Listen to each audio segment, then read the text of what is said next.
Finishing और smoothness में बेजोड़।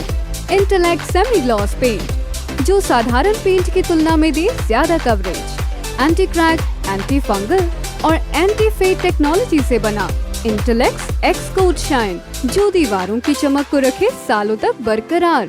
और साथ ही intellect prime seal wall sealer, interior and exterior range में अवेलेबल प्राइमर जो दीवारों पर पेंट की पकड़ मजबूत बनाए और घर को रखे नया सालों साल। संपर्क करें 1800-2123-494 पर।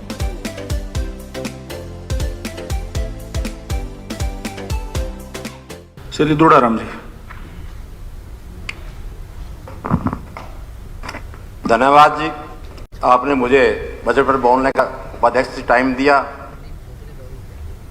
अध्यक्ष जी, आप जानते हैं 2 साल पीछे कोरोना जैसे महामारी का सामना करते हुए विपरीत परिस्थितियों में तो प्रदेश के मुख्यमंत्री जी ने बजट पेश किया 2022-2023 का 15.6% बढ़ोतरी की है, जिसकी मैं बहुत सराहना करता हूं। बहुत बढ़िया बजट पेश किया।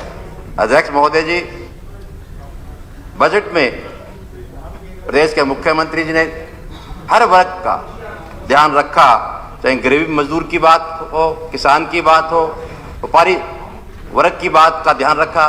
तब बजट में शिक्षा, स्वास्थ्य, बिजली, पानी, परिवहन और ग्रामीण विकास व आधुनिक कृषि को बढ़ावा देने के लिए सरकार द्वारा दी गई बढ़ोतरी हमारी सरकार की अंत्योदय यानी सबसे गरीब व्यक्ति का कल्याण की नीति का परिणाम है।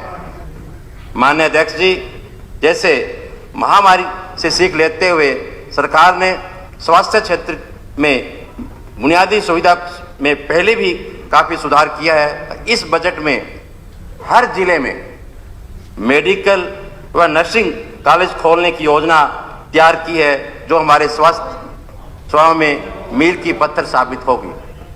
माननीय अध्यक्ष जी, सरकार ने इस बजट में कृषि और ग्रामीण विकास हमारे देश और प्रदेश के विकास का आधार है। इसलिए इस बजट में खास करके सरकार ने कृषि पर पूरा ध्यान दिया है। कृषि बजट में पिछले साल की बजाय करीब 28% की बढ़ोतरी व ग्राम विकास के बजट में रिकॉर्ड 83% की बढ़ोतरी की है, जो कि बहुत ही सराहनीय है।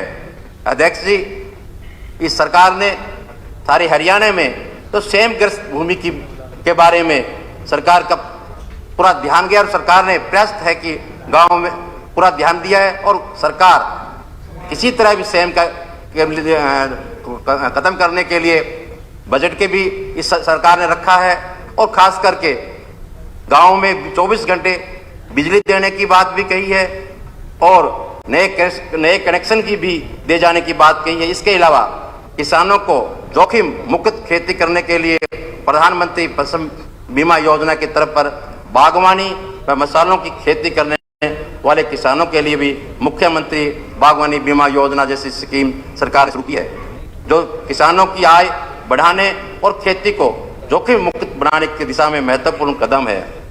माननीय अध्यक्ष जी, सरकार ने इस बजट में खास करके फतेहाबाद जिले में जो मेडिकल व नर्सिंग कॉलेज तथा ESI डिस्परी खोलने की घोषणा की है। इसके लिए मैं खास करके मुख्यमंत्री जी का धन्यवाद करता हूं कि ये मेडिकल कॉलेज खुलने से फतेहाबाद नहीं, इधर राजस्थान बॉर्डर पड़ता है, उधर पंजाब बॉर्डर पड़ता है, सारे इलाके को बहुत बड़ा फायदा होगा, जो कि मुख्यमंत्री जी ने बजट में ये घोषणा की है मेडिकल कॉलेज खोलने की। अध्यक्ष जी, इसके अलावा कुछ मेरे इलाके की जरूरी बातें हैं, वो मैं आपके मार्फत से अध्यक्ष महोदय में रखना चाहता हूं। हमारे शहर में कुछ जो कि उड़ा सेक्टर है, अल्फा है और सोमा 2 बड़ी कॉलोनियां हैं और उड़ा सेक्टर में कई सेक्टर कट गए हैं। वहां अध्यक्ष जी, पीने के पानी की नहरी पानी की बहुत दिक्कत है, क्योंकि पानी नीचे का इतना बढ़िया नहीं है और वहां कई बार तो टैंकों से पानी बाहर से लाना पड़ता है। तो मेरी आपसे प्रार्थना है कि वहां उड़ा सेक्टर के अंदर पब्लिक हेल्थ के लिए जगह छोड़ रखी है वाटर वर्क्स बनाने के लिए। मेरी सरकार से मांग है कि वहाँ वाटर वर्क्स बनाया जाए और वहाँ से ताकि इस इलाके को नहरी पानी दिया जा सके। इसके अलावा अध्यक्ष जी, भुन्ना शहर कस्बा बहुत बड़ा हो चुका है, उसके अंदर से सड़क जाती है, तो मेरी आप सरकार से मांग है कि वहाँ बाईपास बनाया जाए ताकि लोगों को दिक्कत ना हो। इसी तरह फतेहाबाद के अंदर अध्यक्ष जी मिनी बाईपास है, बहुत साल पहले बना था, उसको भी चौड़ा किया जाए। इसके अलावा अध्यक्ष जी खासकर फतेहाबाद शहर में सबसे सब डिवीजन था, उस टाइम से सीवरेज लाइन है, पुरानी डली हुई है। बरसातों के दिनों में वहाँ पर बड़ी भारी दिक्कतें हो जाती है जब बरसात होती है, पानी निकासी की भी और सीवरेज की। मेरी ये मांग है कि नए सिरे से अब जिला हेडक्वार्टर बन गया है, बाहर की आबादी बहुत हो चुकी है, तो नए तरीके से नए सिस्टम से फिर से वहाँ सीवरेज का और पानी निकासी का प्रबंध किया जाए ताकि लोगों को बरसात के दिनों में दिक्कत ना हो। इसी तरह अध्यक्ष जी भुन्ना में नगर पालिका बन चुका है, कुछ एरिया ऐसा है अध्यक्ष जी उनके वोट नगर पालिका के अंदर आते हैं और एरिया से बाहर पड़ते हैं वो लोग, तो वहाँ बड़ी दिक्कत होती है। ना वहाँ उस इलाके में ना कोई पंचायत है, नगर पालिका का से काम करवा नहीं सकते क्योंकि नगर पालिका एरिया से बाहर है। या तो उसे नगर पालिका एरिया को बढ़ाया जाए या जो जितने बाहर के लोग हैं वहाँ पंचायत बनाया जाए ताकि उनका उस इलाके का विकास हो सके। क्यों बड़ी दिक्कत आ रही है, वोट उनके भुन्ना के अंदर है, नगर पालिका के अंदर है, किसी पंचायत में नहीं, और पंचायत एरिया नगर पालिका एरिया से बाहर आ जाते हैं। दूसरा अध्यक्ष महोदय जी, धांगड़ गांव से बाईपास रोड बन चुका है जो आगे जाके दरियापुर जाता है। जो अंदर के जो रोड पहले जाया करती थी फतेहाबाद होके, उस सड़क को चौड़ा किया जाए जो पीडब्ल्यूडी के अंदर आती है, और उस डिवाइडर बनाया जाए और स्ट्रीट लाइट लगाया जाए।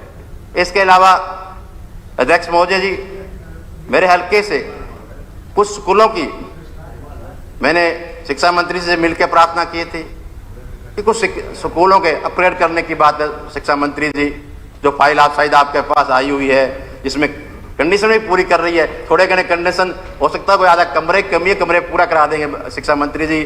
काजल गांव है, सिंथला गांव है, भट्टू मंडी है, खजूरी जाटी है, मताना है, धारनी, कई गांवों की स्कूल है जो कंडीशन पूरे कर रही है। मेरी आप शिक्षा मंत्री से ये प्रार्थना है कि उनको ध्यान दे। इसके अलावा थोड़ा सी 2-4 मिनट पड़ोसी का मामला है। बोलो आप देख रहे मैंने कुछ कहा नहीं। हाँ तो कुछ तो ध्यान करनी पड़ेगी। इतना अंदाज लग जाता है नहीं, मैंने तो कुछ कहा नहीं, अंदाज लग जाता है ना बोलो आप जी।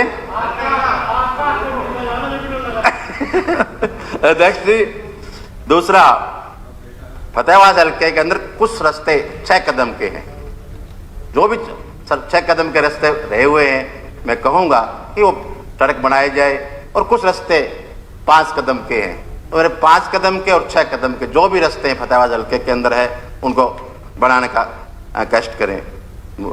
इसके अलावा कुछ और मांगे हैं, मैं लिख के भेज रहा हूँ अध्यक्ष जी। धन्यवाद, आपका धन्यवाद।